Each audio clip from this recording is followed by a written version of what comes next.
Eu venho aqui para falar sobre operações básicas com frações, já que muitas pessoas têm dificuldades nesse conteúdo simples. Eu vou falar um pouquinho aqui hoje sobre adição e subtração, já que se você consegue fazer a adição, você faz também a subtração, porque o processo é o mesmo. Vamos pegar aqui um exemplo, a fração 1/2 somado com 1/4. 1/2 significa que você pegou uma pizza, por exemplo, partiu em 2 pedaços e tomou um desses pedaços para você. 1/4 significa que você pegou a mesma pizza, partiu em 4 pedaços e tomou um desses pedaços para você. O que acontece? A quantidade de pedaços em que a pizza foi partida, eles são números diferentes, né? Suponhamos que são 2 pizzas diferentes, de mesmo tamanho, né? Porém diferentes, e que você partiu uma em 2 pedaços e a outra em 4 pedaços. A pergunta que fazemos é: se você comeu um pedaço de uma pizza que foi partida em 2 pedaços e outro pedaço de uma pizza que foi partida em 4 pedaços, quantos pedaços você comeu ao todo? E aqui vai a solução. Vou representar aqui por meio de um desenho a fração 1/2. Tá aí. 1 significa que eu tomei um pedaço e 2 significa que a pizza foi partida em 2 pedaços. Estou representando aqui embaixo agora a fração 1/4. Né? A mesma pizza, mesmo tamanho, foi partida em 4 pedaços e estou tomando um destes pedaços. Observe que como as pizzas foram partidas em quantidade de pedaços diferentes, os pedaços são diferentes, né? Então, o que eu posso fazer com aquela pizza ali que foi partida em 2 pedaços?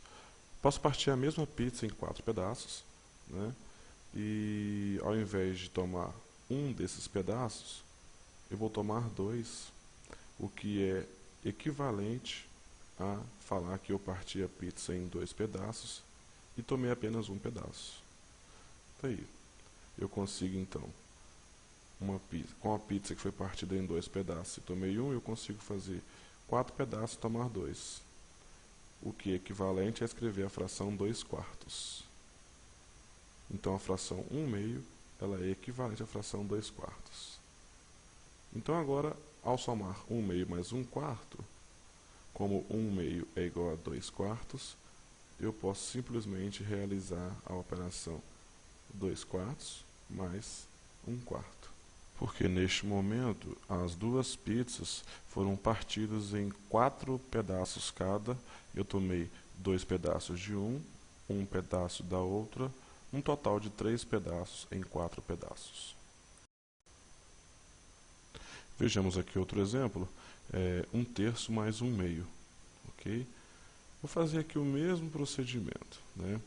Aqui, repara que as 2 frações possuem denominadores diferentes. Significa que é como se o meu bolo, que eu vou desenhar aqui agora, tivesse sido partido em quantidade de pedaços diferentes. Esse primeiro aqui foi partido em 3 fatias e eu comi uma dessas fatias. O segundo bolo foi partido em 2 fatias, suponhamos que os bolos tenham o mesmo tamanho, né? E eu comi uma fatia dessas 2 que ele foi partido. Vocês podem observar que eu representei aqui as 2 frações, né? Está aqui 1/3, 1 de 3 pedaços, 1/2, um pedaço dos 2 pedaços que eu tinha. Novamente, os pedaços que nós temos aqui são de tamanhos diferentes. Então, na hora de fazer a soma, eu tenho um problema. Na hora de fazer 1/3 mais 1/2, eu tenho um problema. Olha que solução interessante. Eu vou redividir os meus 2 bolos, né, aqui em 6 pedaços. Eu consigo fazer isso com os 2 bolos. No primeiro, onde eu havia um pedaço de 3, eu tenho agora 2 pedaços de um total de 6. Né? Ou seja, comer um pedaço de 3 é a mesma coisa que um de 6. No segundo, onde eu tinha um pedaço de 2, isso equivale a 3 pedaços de 6, que é a metade do bolo. E agora eu tenho representado as duas frações com o mesmo denominador.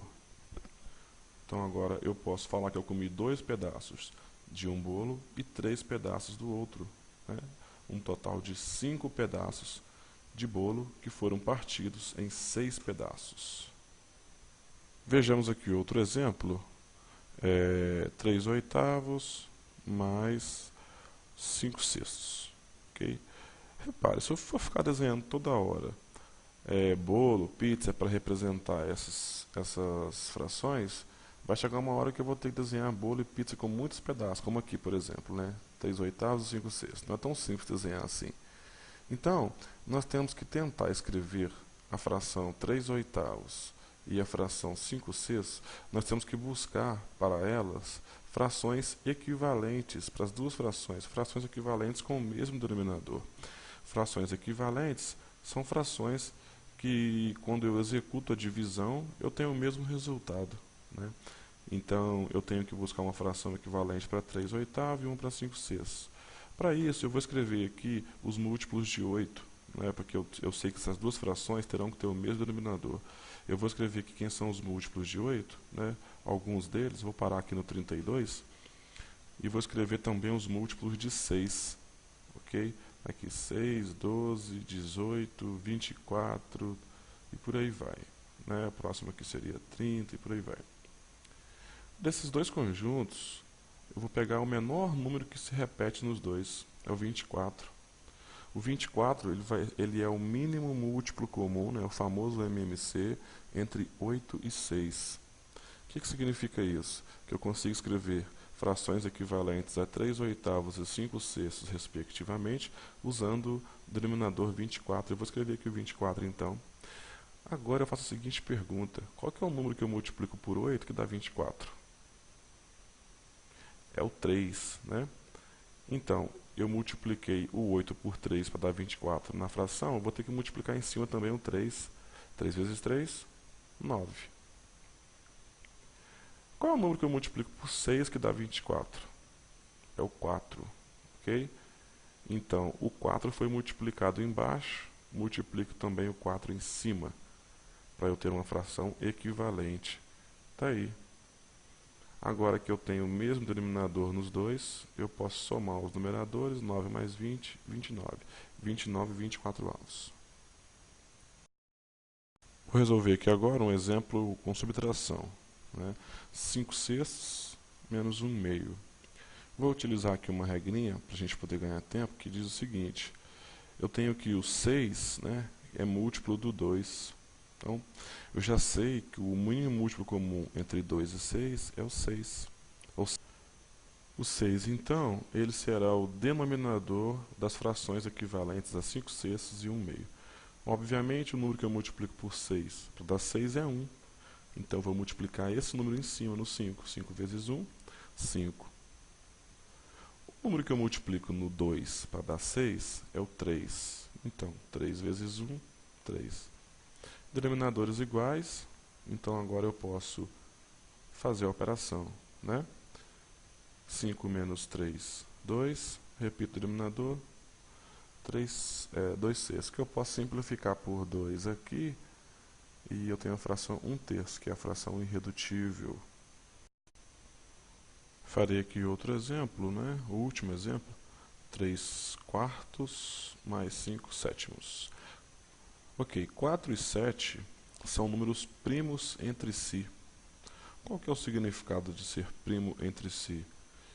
Okay? Significa que o 4 e o 7, eles não têm divisores comuns entre eles, né? Todas as vezes que você quiser encontrar o mínimo múltiplo comum entre dois números primos entre si, é só você multiplicar esses dois números. 4 vezes 7, 28. Então, 28 ele vai ser o denominador das frações equivalentes a 3/4 e 5/7, né?